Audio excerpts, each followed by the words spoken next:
Qui paie les frais de notaire pour la vente d'un bien? Alors sachez que les frais de notaire représentent en réalité 80% de taxes versées à l'État et aux collectivités locales. Et oui. Le notaire, lui, perçoit le restant, c'est-à-dire 20%. On peut dire que Bercy se fait plaisir. C'est ça. Mais qui doit payer les frais de notaire? Sont-ils les mêmes chez tous les notaires? Et s'il y a 2 notaires, est-ce plus cher? Et quel montant devrais-je payer? Alors on vous dit tout ça juste après ça.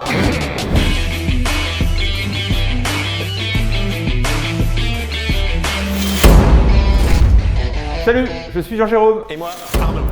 Bienvenue sur notre chaîne Plus-Value Immobilière, le meilleur endroit pour vendre mieux votre bien immobilier Et économiser votre temps et votre argent. Alors, on est bien placé pour vous en parler puisque ça fait plus de 20 ans que nous assistons nos clients pour les signatures d'actes chez le notaire. Inutile de vous dire que ça fait des heures passées chez les notaires. On en a usé des fonds de culotte. Je me disais bien que tu allais le placer celui-là. Ah, il fallait bien. Alors ça tombe bien car dans cette vidéo, nous allons aborder 3 questions que nous rencontrons souvent lors de la vente d'un bien immobilier chez le notaire. Et restez bien jusqu'à la fin parce qu'on vous donne une astuce pour vous faire économiser quelques centaines d'euros. Alors, la première question, qui paie les frais de notaire? Vendeur, rassurez-vous car ce sont les acquéreurs qui paient l'intégralité des frais de notaire. La bonne nouvelle, si vous êtes acquéreur, c'est que vous deviendrez peut-être vendeur un jour Ah, oui. et vous n'aurez pas à payer ces frais. C'est pas faux, c'est pas faux. Enfin, bon, si la loi ne change pas d'ici là. Allez, C'est possible. on croise les doigts. Bon alors la deuxième question, les frais sont-ils les mêmes chez tous les notaires?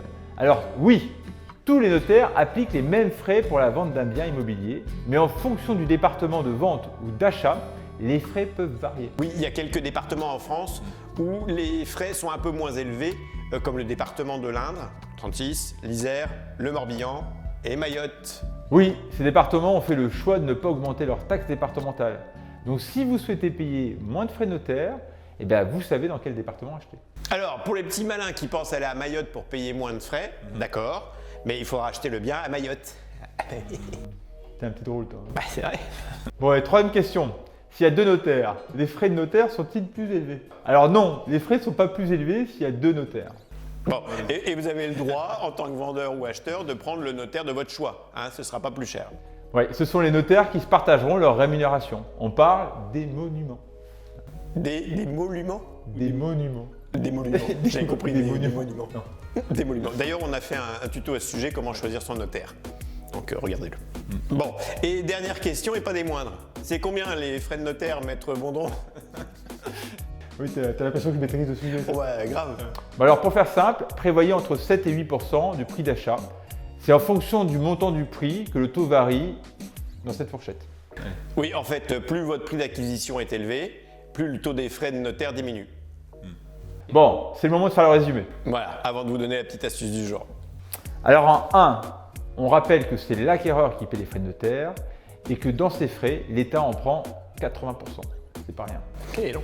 En 2, les frais de notaire sont les mêmes entre notaires pour l'achat de votre bien, mais ils peuvent varier en fonction du département, comme le Morbihan, l'Indre et Mayotte. Et en 3, s'il y a plusieurs notaires, c'est pas plus cher. Les notaires se partagent leur rémunération, les émoluments. Et pour finir, les frais de notaire, c'est entre 7 et 8% du prix d'achat. Alors l'astuce, Nono? Pour économiser quelques centaines d'euros, il est possible via un jeu d'écriture de donner une valeur au mobilier du bien vendu pour la soustraire au prix de vente. Et les frais de notaire seront donc calculés sur le prix de vente diminué de la valeur du mobilier estimé. Voilà. Un exemple, un bien vendu à 320 000 euros, le mobilier estimé à 20 000 euros, on se basera sur 300 000 euros pour calculer les frais de notaire. Voilà, au lieu de 320 000 euros. Voilà, et vous êtes prêts pour aller signer chez le notaire. Et si ce n'est pas encore fait, pensez à vous abonner, activez la cloche pour être alerté de nos prochaines vidéos. Oui, et puis si vous souhaitez un thème ou un sujet spécifique, C'est ça. Faites-nous signe. Voilà, vous le mettez dans le commentaire et on vous répondra. Allez, à bientôt. Ciao. Ciao!